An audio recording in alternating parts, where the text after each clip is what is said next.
Hello everyone, happy Valentine's Day. I'm super excited. This is one of my favorite holidays of all time. I love it each and every year, whether single or coupled, in a committed relationship or not.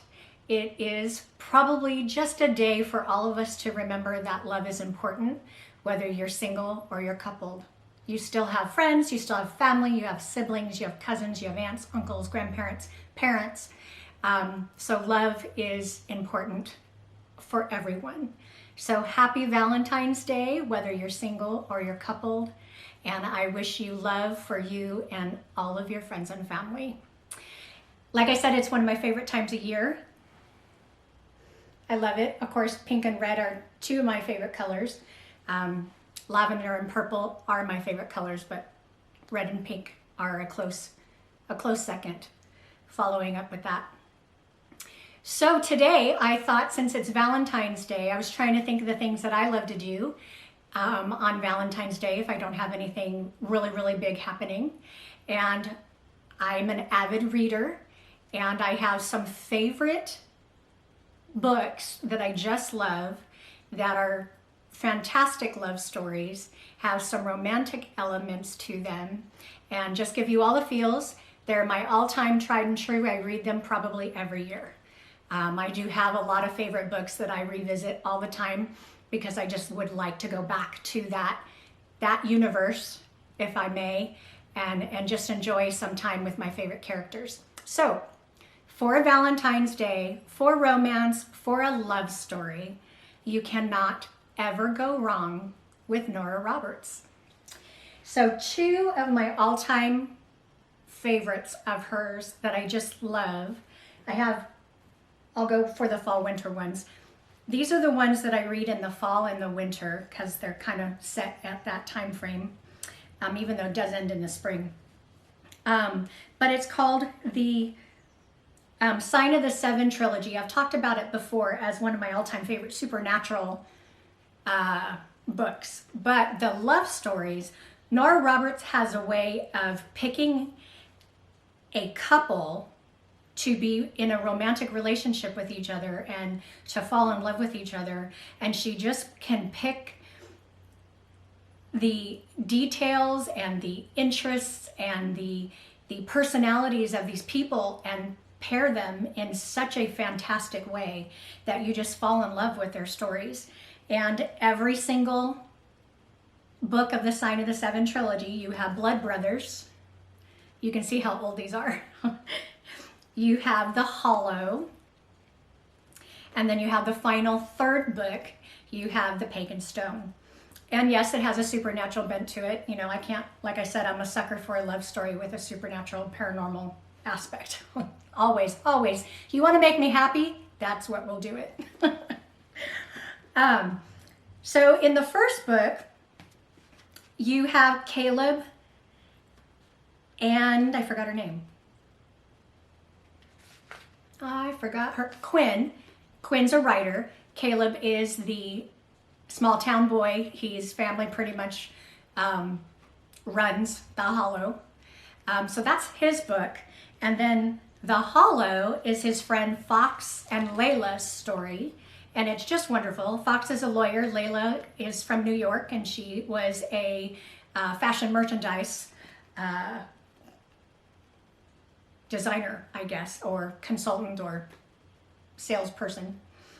And then the third book is Gage and, I'm going to forget her name, Gage and Sybil.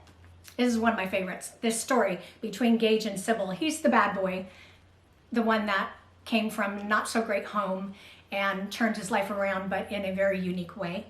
And Sybil is that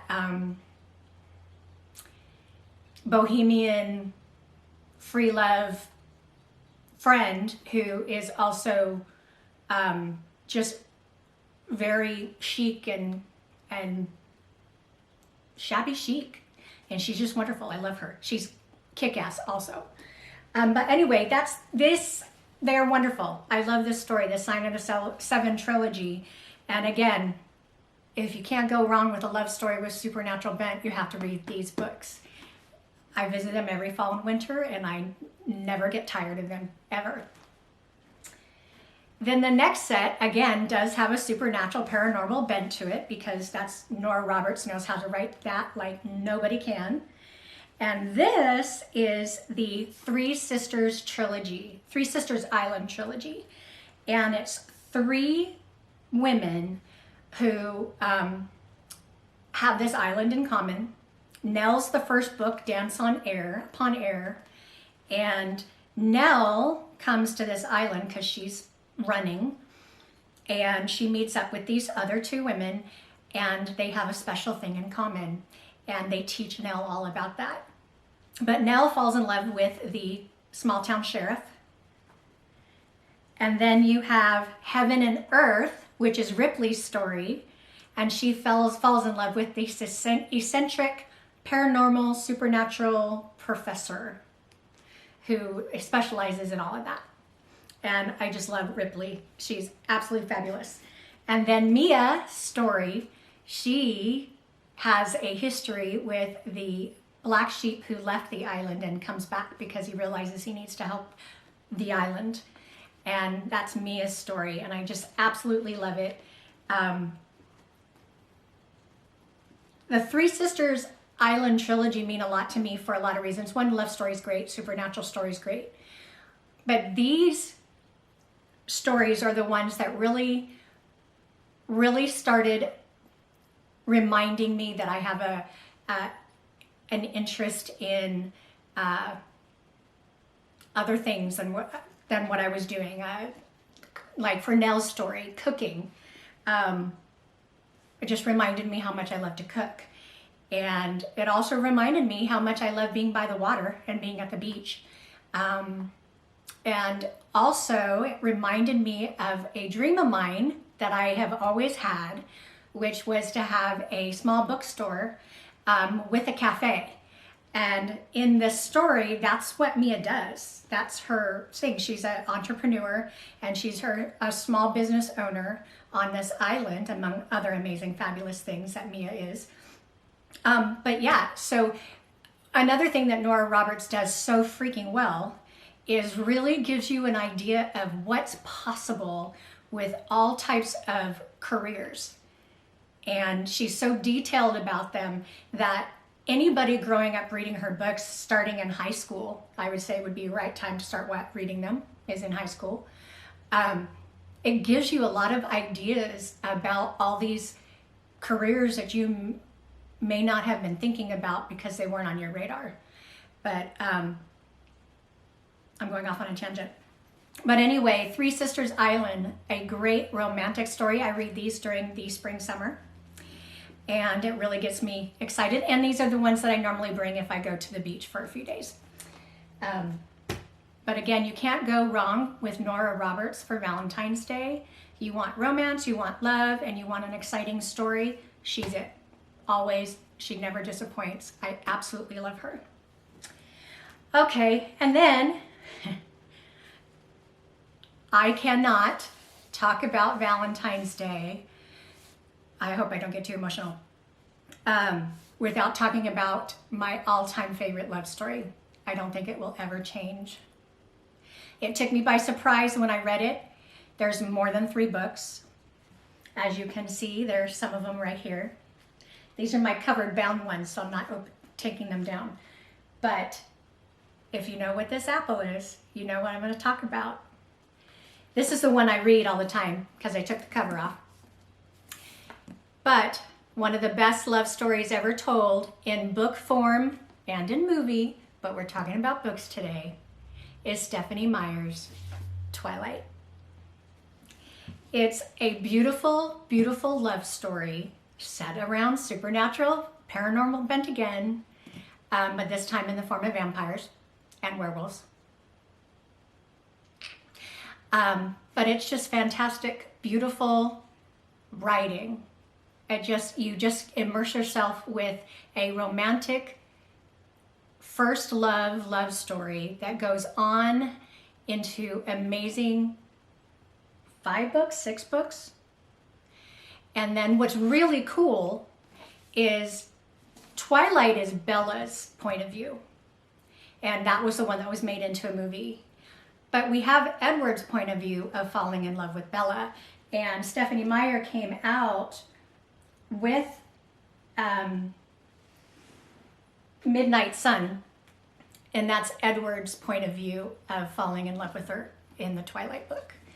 Absolutely lovely, beautiful. You can't go wrong with either point of view. I love them both. And it is probably the love story in writing, one of the greatest of all time. And yeah, I'm going to stick with that. I have a number of love stories that I love throughout the years that I've read in book format. But these three are the ones that really stay with me, and I read them all the time. And you can't go wrong with a love story that does that for you, that you just want to revisit because it's your happy place. And there's passages and certain things that were said that you just never forget. And you never can go wrong on a beautiful Valentine's Day morning. Get up really, really early. Get ready for the day, or lounge around in your Valentine's PJs like I did this morning. Have some coffee, pull out your favorite books, and just sit and read and revisit some of the best times in reading that you can have. So if romance and love stories are your thing, any three of these set selections, recommendations, you can't go wrong. And what's really fun is it doesn't just start with one. The Nora Roberts trilogies are 3 books each, so you get to be in that universe for quite a while, and it's very cool. A lot of fun. And as everyone knows, Twilight in book format, Twilight, New Moon, Eclipse, Breaking Dawn, Breaking. I guess it's 5 books, and then Midnight Sun makes it 6. Am I missing one? I don't think so. But anyway, you can't go wrong. Can't go wrong. These are my favorite reading selections for Valentine's Day, and really any time of year. Because if it makes you feel good, it makes you happy, and reminds you that love is important for everyone, then you can't go wrong with revisiting these books time and time again. Happy Valentine's Day. Thank you so much for liking and subscribing and sharing. It means a lot to me, and I hope to see you again. Bye.